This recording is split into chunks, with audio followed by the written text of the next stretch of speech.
নমস্কার, স্বাগত বিজ্ঞান বুকে। এই ভিডিওতে আমরা জানব তাপগতিবিদ্যার প্রথম সূত্র এবং এর গাণিতিক রূপ। তাহলে চলো শুরু করা যাক। চ্যানেলে যারা নতুন আছো, এখনো পর্যন্ত সাবস্ক্রাইব করনি, তোমরা এখনই সাবস্ক্রাইব করে দাও।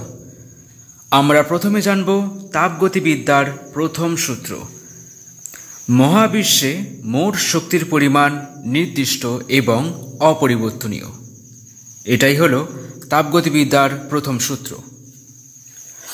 এবারে আমরা জানব এই সূত্রের গাণিতিক রূপ কি।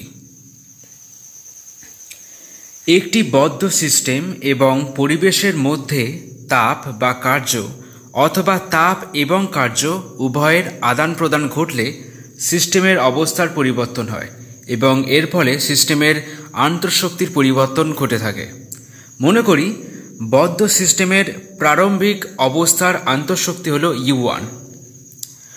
এই বদ্ধ সিস্টেমে Q পরিমাণ তাপ প্রয়োগ করা হলো এবং সিস্টেম এই পরিমাণ তাপ সম্পূর্ণরূপে শোষণ করল।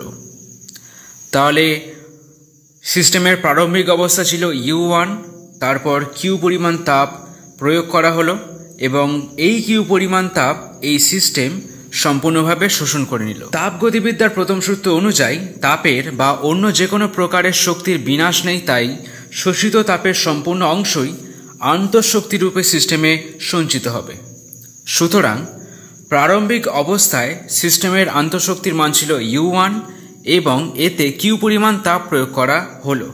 তাহলে সিস্টেমের আন্তঃশক্তি বৃদ্ধি পেয়ে হবে U1 plus Q।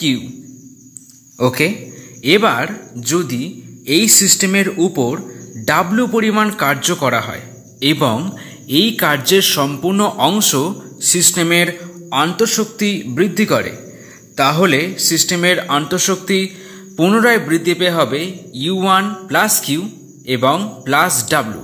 U1 plus Q plus W। মনে করি অন্তিম অবস্থায় সিস্টেমের আন্তঃশক্তির মান হলো U2।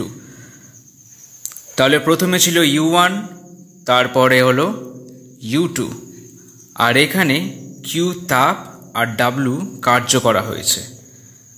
সুতরাং U2 সমান সমান U1 plus Q plus W।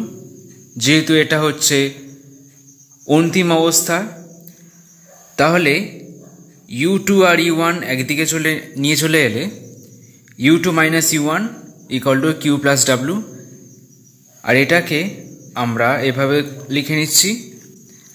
আর এটাই হলো তাপগতিবিদ্যার প্রথম সূত্রের গাণিতিক রূপ। তোমরা এই লেখাটা পড়তে পারো বিজ্ঞান বুক ওয়েবসাইটে এসে, বিজ্ঞানবুক.co.in। এই বিজ্ঞানবুক.co.in এই ওয়েবসাইটে এসে তোমরা লেখাটাকে পড়তে পারো। ঠিক আছে, তোমরা যারা এখনো পর্যন্ত সাবস্ক্রাইব করে দাওনি, তোমরা সাবস্ক্রাইব করে নাও এক্ষুনি, আর এই ভিডিওটাকে একটা লাইক করে দাও। দেখতে থাকো আমাদের অন্যান্য ভিডিওগুলো। Thank you.